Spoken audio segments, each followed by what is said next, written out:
All right, what is going on, everybody? Welcome back to another video, another WNBA regular season video, but it's a little different.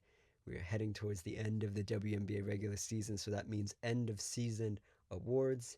I have almost all of them here, I think, that we're going to talk about today. Obviously, the ones on screen, the players, the coaches on screen are the ones we're going to primarily spend our time talking about, but I do have some other ones here for you guys. So if you like what I say, like the video. If you have any opinions, comment it down below. And if you just like the vibes, consider subscribing. So how I do awards is I do it based off of what I've seen during the season, the stats, and sometimes because I can't watch every game, I can't watch every player, what other people think and what other people have said throughout the course of the season.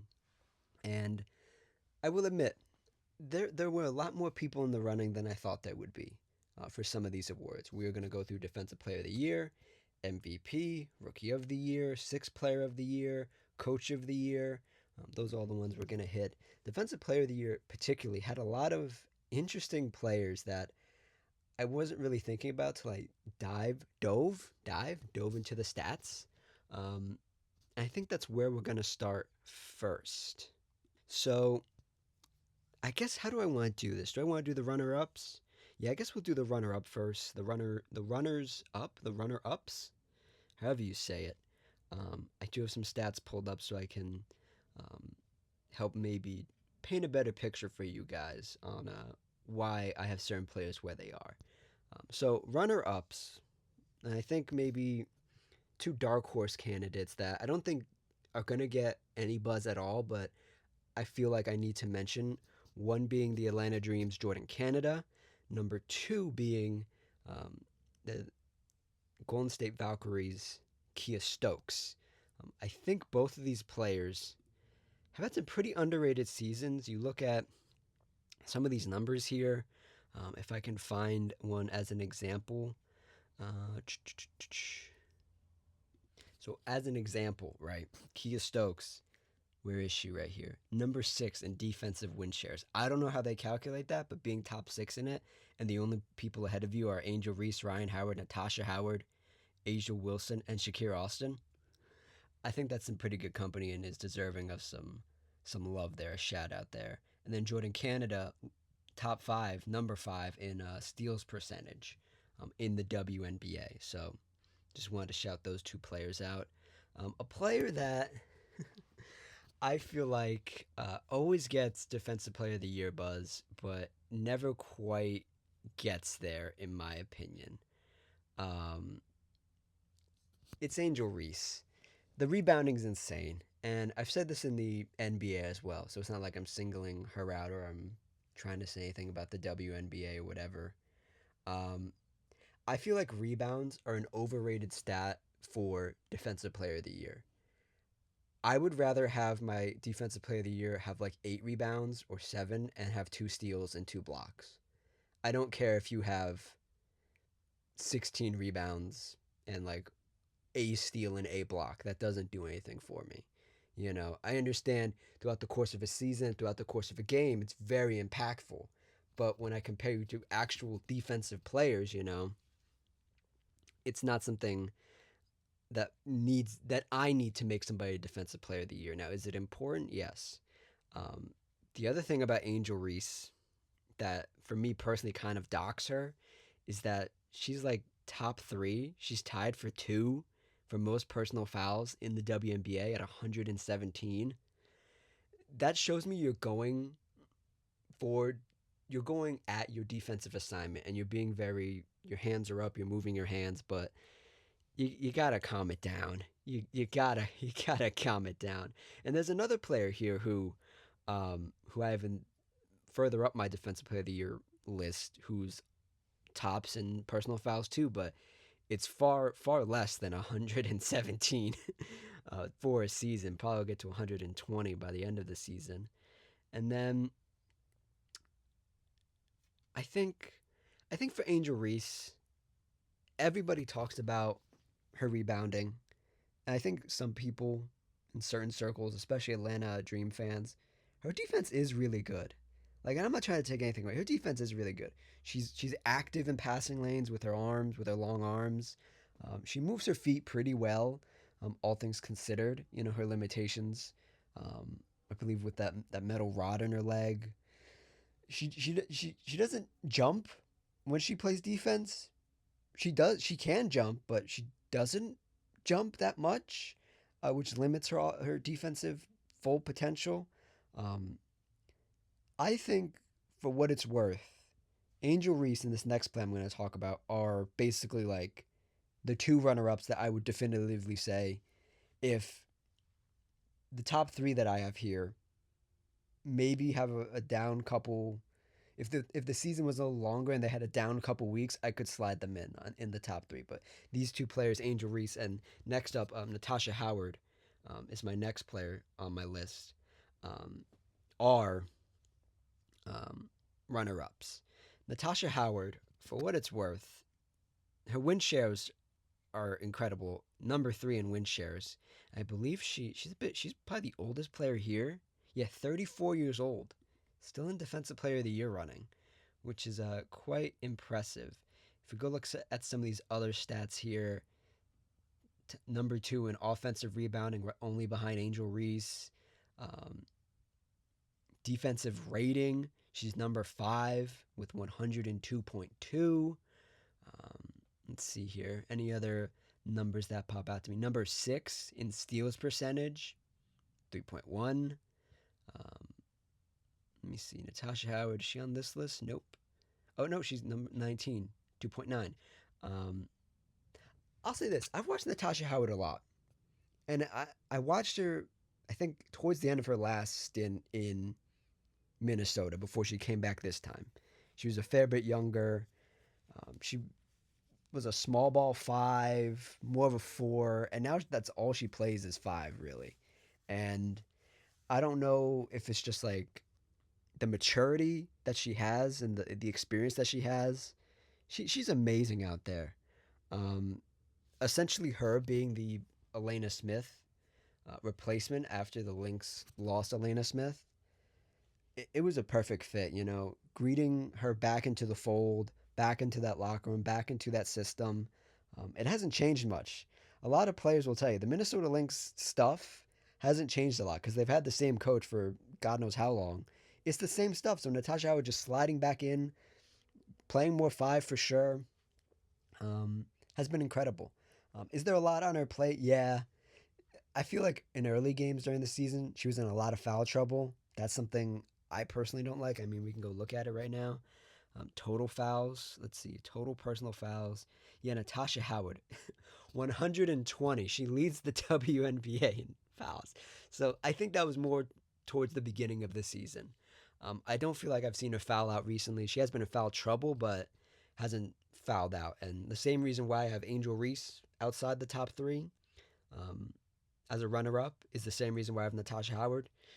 Sometimes you can be a little too handsy. You can be a little too active. And for Angel Reese, I think she needs to do more maturing. And for Natasha Howard, it's having a little bit too much on her plate sometimes. Otherwise, if they could clean the fouls up, I think they'd be right up here with these next three players that are in the top three for me. Heading into the top three, I do top three because that's usually what they do when they put the graphic out for the finalists for this award. It's usually three players. The three players I have here, and one of them I for real, I had to do my research. Obviously, I try to do my research for these videos. I was surprised I had her in the top three, but just visually and the numbers, they pop out so much. First player up in the finalist category for Defensive Player of the Year, Shakira Austin of the Washington Mystics. The next runner-up, Emily Anghurst of the Portland Fire, a journeyman, we'll say. Emily Anghurst, been on a couple teams, finally found her home, really, and she surprised me as well. And then, obviously, the one that's always going to be in the running until she isn't, A'ja Wilson. Now, I know what you're going to say if you follow this channel. You're an Aces fan. You're going to pick A'ja. I could pick A'ja. I could. because I watch a lot of Aces games. I see her impact. I see what she does on a night-to-night basis. I see how um, she plays the 4, she plays the 5, she can guard multiple positions. I see that stuff on a night in, night out basis. However, I don't think this is one of her better defensive years. I think A'ja Wilson is heading towards that Kawhi Leonard sort of area where she's just going to be regarded as a good defender until somebody pulls up the data that she isn't, you know?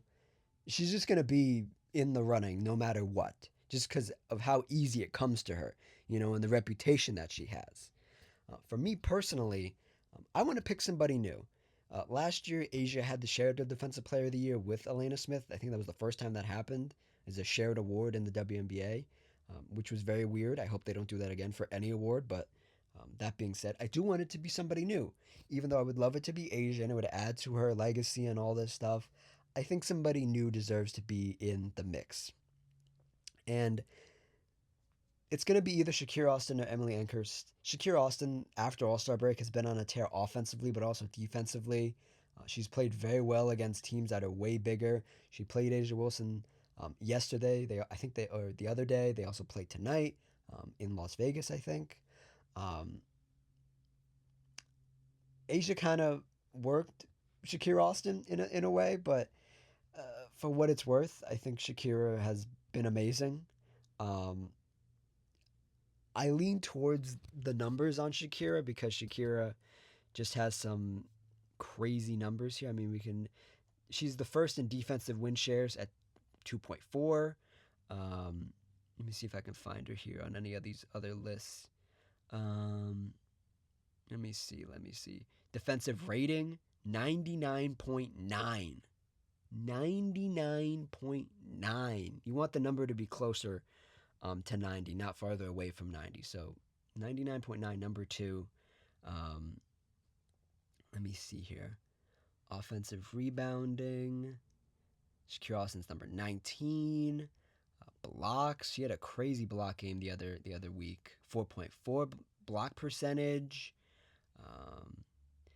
Yeah, man, she's just insane. And I talk to a lot of Mystics fans. I have a lot of Mystics fans that I'm friends with online, and they love Shakira Austin. And I've been watching Shakira Austin since she came out of Ole Miss.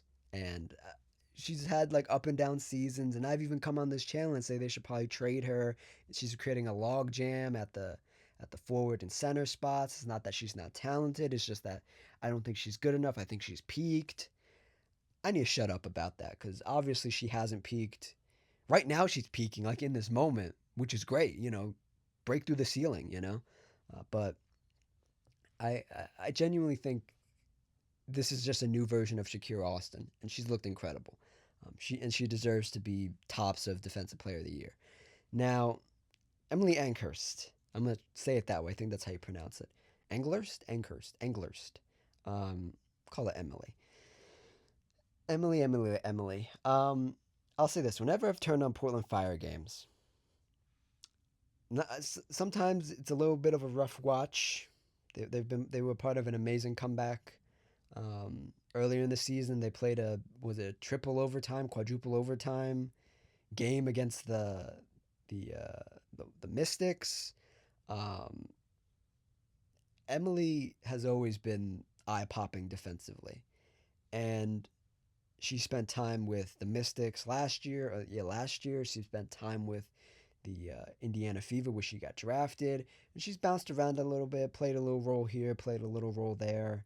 Now she's starting, and similar to Shakira Austin, not so much in the sense of I've been watching her since she came out of college, but I've monitored Emily Anchorst. I've seen her play, and she just never popped out to me. I was just like, she's tall. She got some long arms. She played a little bit of defense. Sure, right? And she got to Portland. I don't know what they did to her in Portland, but it's a good thing that what they did to her. She's looked incredible. When I was looking at pictures for this graphic in front of you guys, Emily Anchorst, middle left, sort of close to my little basketball icon right there, in the warm-ups. I think Emily Anchorst has taken that next step, and I think she's proven she can be a starter level player in this league. when I was looking for pictures of her for this graphic in front of you guys, almost all of her pictures are blocks. They're blocks unlike Asia. They're blocks unlike Brianna Stewart. They're steals. All her pictures are defensive pictures almost, and there's a couple jump shot pictures in there. Um, yeah, for me personally, it's between Shakira and Emily. I want to give the nod to Shakira, but I feel like it's been a late season push. Even though the stats say like she's been doing this all season, and like we talked about, I mean Emily Anghurst leading the league in blocks percentage, top 5 in steal percentage. Uh, where is she here? I know she's on some of these other lists as well. Um, some of the percentage numbers and everything they line up for her, and I think that's great. Um, if we go down the list here of some other categories, I'm not seeing her too much, but again, we don't really go based off the numbers too much. I go off based off the numbers, how I feel, what I watch, what other people feel. I feel like it has to be Shakira, and if I had to pick today, and if I had a vote, I would pick Shakira Alston with my number. I guess you probably do it like it's the weighted vote. So Shakira gets my most weighted vote, Emily gets the second, and then Asia gets the third. So yeah, Shakira Alston of the Washington Mystics, top left of your screen right there. Um, Defensive Player of the Year. Who would have thought? Who'd have thunk? Let me see if she's adding to any of her. Um, see if she's adding to her career here.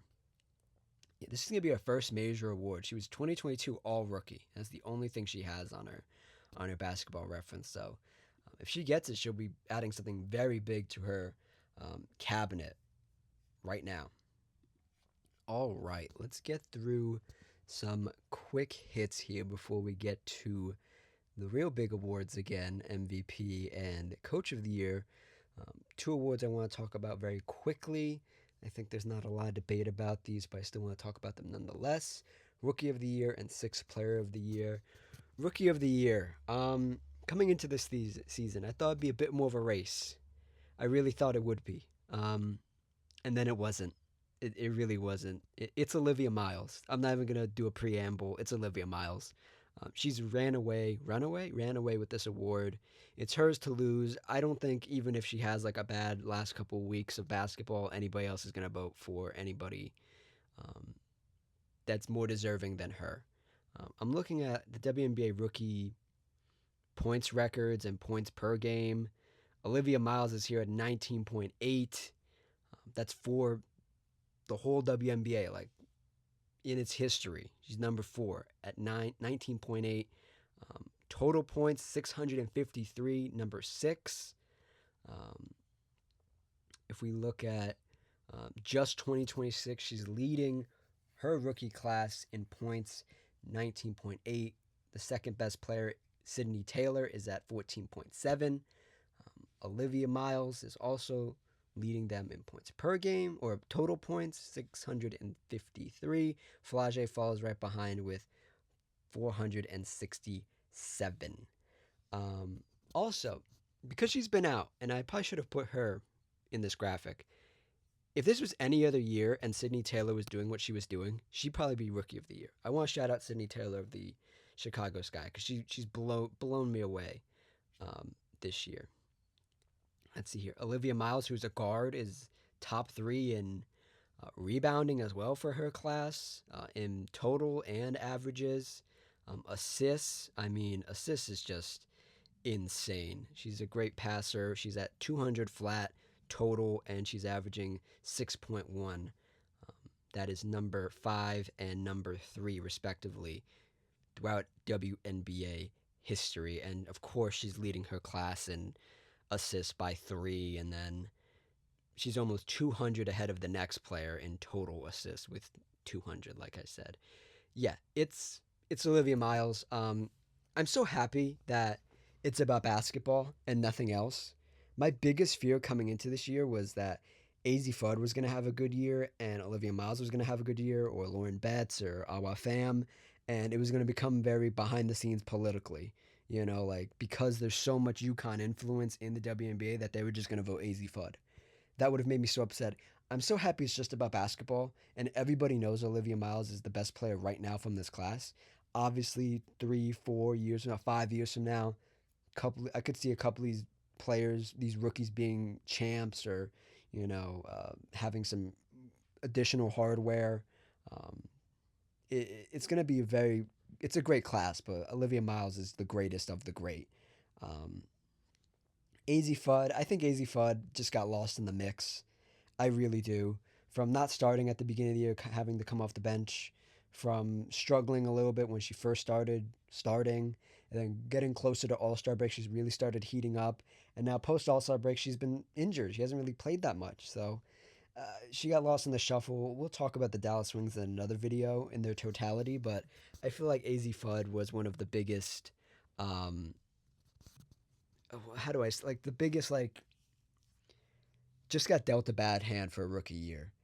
And if there's a belief that maybe she could have a sophomore slump and have two back to back like just years, I don't think that's going to happen. I think AZ Fudd's a diligent worker. I think she's a talented enough player on both ends to recover from this year and do what she has to do in her second year to regain some momentum because Olivia Miles has been the talk of the town. And you could say whatever you want about AZ Fudd and you can throw whatever numbers you want at me, but when I watch Olivia Miles, I feel something, and that means something to me. That really does. Just talking about steals here, AZ Fudd leads her class in steals with 1.7 averages, with a 1.7 average and a 52 total steals. And then we go into the numbers here for Olivia Miles: 19.8 rebounds, 1 steal per game, 4 rebounds. Where is the assists here? Six assists. And then you go look at AZ Fudd. I mean, 13 points, 1 assist, 1 rebound. The 3-point percentage is good at 39, but then I go look at Olivia Miles' 3-point percentage, um, and it's at 40. Obviously different, they're taking different shots. Their shot diet's different, but it's Olivia Miles, man. I'm gonna stick my hand up. I don't think I've said this on this channel yet. I'm gonna stick my hand up, and I'm gonna say I was not an Olivia Miles believer. I was certainly not one. I thought she was gonna struggle defensively. I thought the passing lanes weren't gonna be there her first year. I thought she was gonna have to adjust a little bit more. I thought her scoring was a little bit inconsistent, and she was getting a lot of easy shots when she was in college. Um, happily, I'm excited that she shut me up and that we have a dynamic guard like this in the WNBA. It's truly something special. Now, also, as a quick note here at the end of the Rookie of the Year talk, you might be wondering, why is this person on the bottom left? What's this person? That's, what's her name? Carla Late? She's not a rookie. She's a sophomore player, but in Portland, she has shined. She has looked really good. I would call this like her first year officially. She sat on the bench last year for the Valkyries, didn't really play that much, didn't really have the ball in her hand like that. And she's come out and she's looked really good. And if I had to give like an honorary like shout out to a young player that isn't necessarily a rookie but playing really well, I want to give it to Carla here because she's been incredible. And there's been a lot of mistakes and it's a learning process for her, but um, I also just want to shout out another guard because having more guards in the WNBA that can do cool stuff is awesome. That's why I also shouted out Sydney Taylor there as well. Now, for a very quick one here, because Sixth Player of the Year has always confounded me as somebody who talks about basketball, talks about basketball just in general, my friends and stuff. Sixth Player of the Year has just always been weird. It's always so hard to gauge in the NBA, especially in the WNBA. The names I saw, and I was looking at like bench points, total bench points per, shooting percentages by players off the bench. The player that stuck out the most, I think, has just run away with it. Janelle Salon of the Golden State Valkyries. I will say this: whenever I've watched the Valkyries game, when she's come on the floor, I've felt her impact. I've visually seen it. I felt it. I think she's run away with this. Truth be told, the other players I have named here, Nara Sabali of the Toronto Tempo and Ray Burrell of the Los Angeles Sparks. Nara missed a couple games, really didn't have the momentum, I think, to seize this award. And Ray, I feel like the team has just been so bad, and I don't feel like the record should be an indication of like if a player should win an award like this. But at a certain point, if the better sixth player of the year is on a winning team, I have to give it to them. So your sixth player of the year is Janelle Salon of the Golden State Valkyries. Now, what you've all been waiting for, what you all have been waiting for, yes, we are going to talk about MVP. Oh, man. Okay, so you know how I said I don't want to give Asia Defensive Player of the Year because I feel like somebody new should win it? Well, that's not the case this time for MVP. I feel like Asia, hands down, at this point, it's going to be called the Asia Wilson Most Valuable Player um, in the year like 2040 or something. It's going to be named after her because she's going to have so many. Yeah. Before we get to Asia, I do want to do some honorable mentions again, some runner ups. Um, I have sort of an MVP light candidate, which is Kayla McBride of the Minnesota Lynx. I don't think she's going to be on any MVP lists or talks or anything like that, but I will say Kayla McBride and Kelsey Mitchell, who we'll talk about more later, both are like, if there was like an Offensive Player of the Year award, it's those two players. Kelsey Mitchell's been really good. Kayla McBride, this last stretch of the season has been fantastic. Um, I just want to shout out Kayla McBride because she's done some crazy stuff over the past couple games, and I feel it's deserving of a shout out.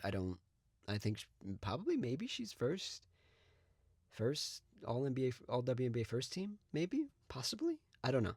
That's a conversation for another day. Um, Another runner up, Aaliyah Boston, a little bit banged up this season, a little.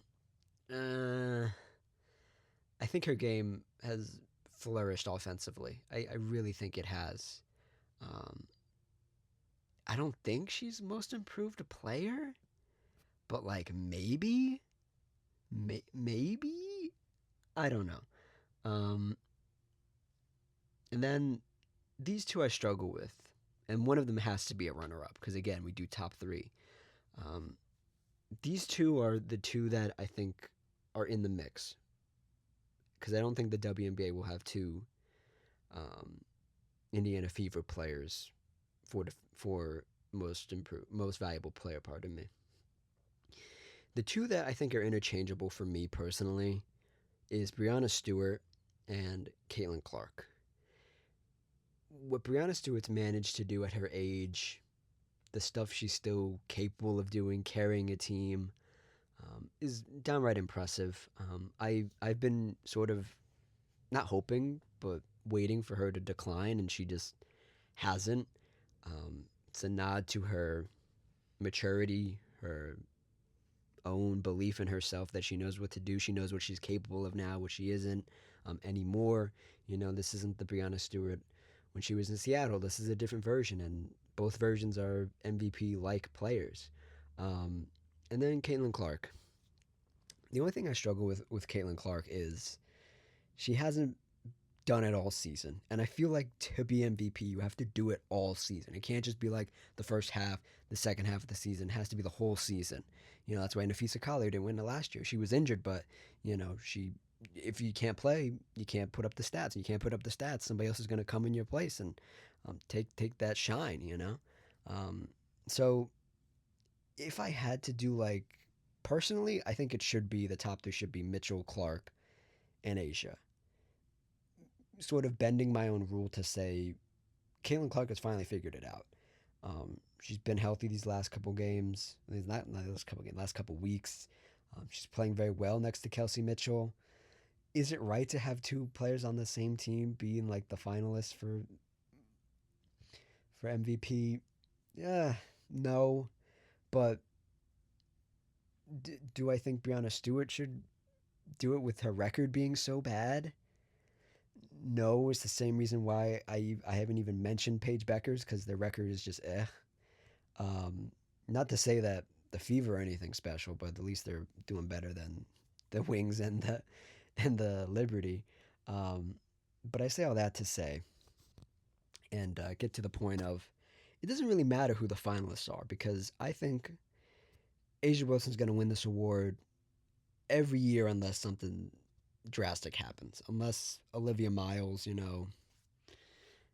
gets another round of really good play. I also haven't mentioned Olivia Miles in this conversation because personally, I don't think rookies should win MVP. I think it's at this point, it was cool back in like, especially in the NBA, like in the 80s, in the 70s.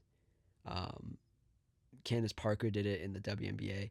I feel like we're at such a point where we need to just cool our jets on Olivia Miles a little bit. I get she's an amazing player. I get she outplayed Asia, a couple days ago now. I get that. I can't bring myself to vote for a rookie for MVP. I just can't. I don't care what they do. I don't care if they're the second coming of Michael Jordan. I just don't think I would ever give it to a rookie in any sport.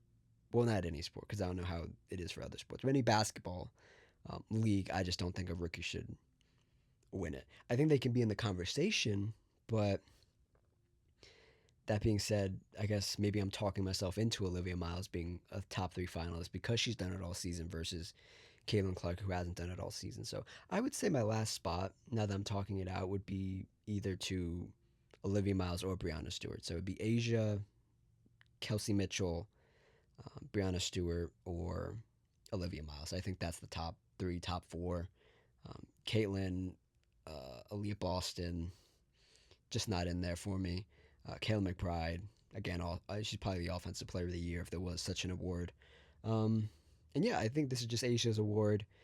I'm gonna take some time here to say this. I really hope they don't give it to Olivia Miles, not because I hate Olivia Miles, not because I don't think she's doing anything amazing, but again, I think it's disrespectful to the game to just give it to a rookie when you have so many of these veteran, seasoned players doing so many great things. A rookie, one flash in the pan, maybe year. I don't want to reward that personally.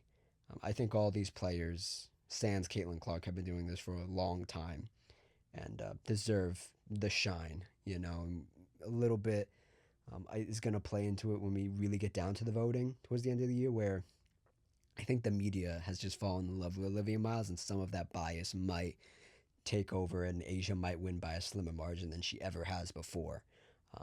And I think every time Asia has lost an MVP race, it's been because of that. I don't think it's been because of the play. I think it's because of the media has dictated that this is the narrative we want to go with. Um, and yeah, so I'll say this: if the basketball gods are listening, I don't care if Asia wins Defensive Player of the Year. Just give her MVP. That's it. That's all I ask.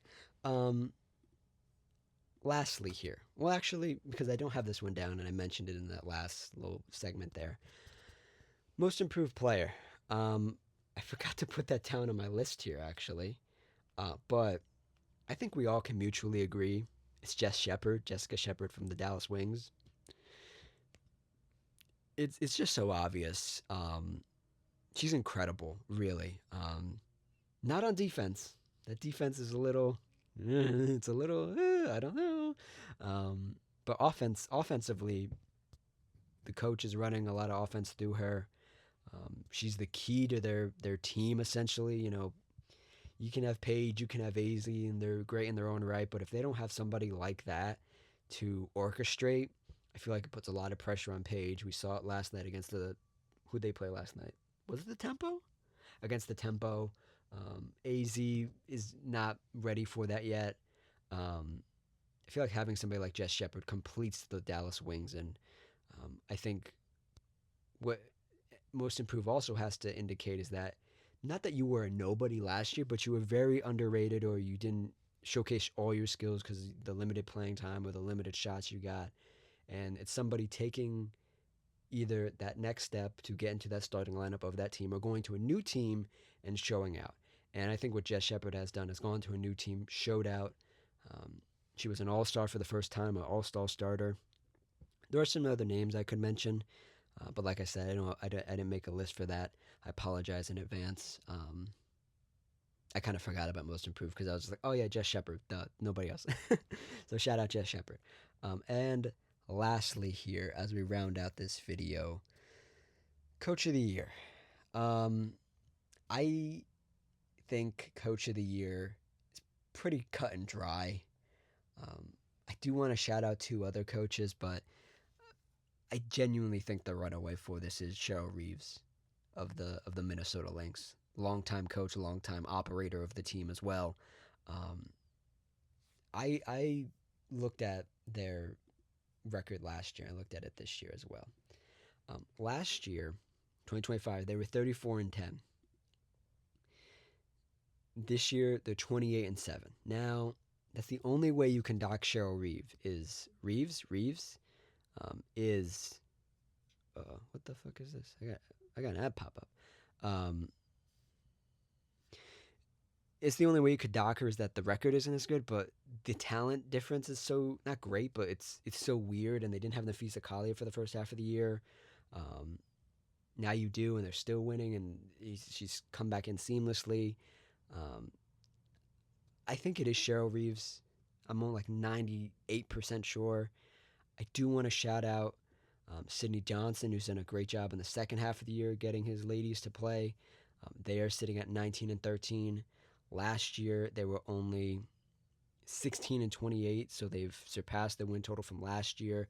He was the coach last year too, right? Yeah, he was the coach last year, so he's improved as a coach, perhaps.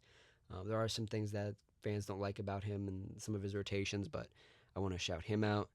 And lastly, here, I think the only other person that can give um, Cheryl Reeves a little bit of um, a fight is Natalie Nasake of the Golden State Valkyries, their head coach. Last year they were 23-21, and now they are 24-29. Just hit the mark over on their wins from last year. I think Nat and Cheryl can go at it. Um, I think I would vote Nat because of I maybe thought that the Valkyries would have a down year compared to the very successful inaugural year. They haven't done that. They've surpassed everything. They've integrated new players. They attract talent.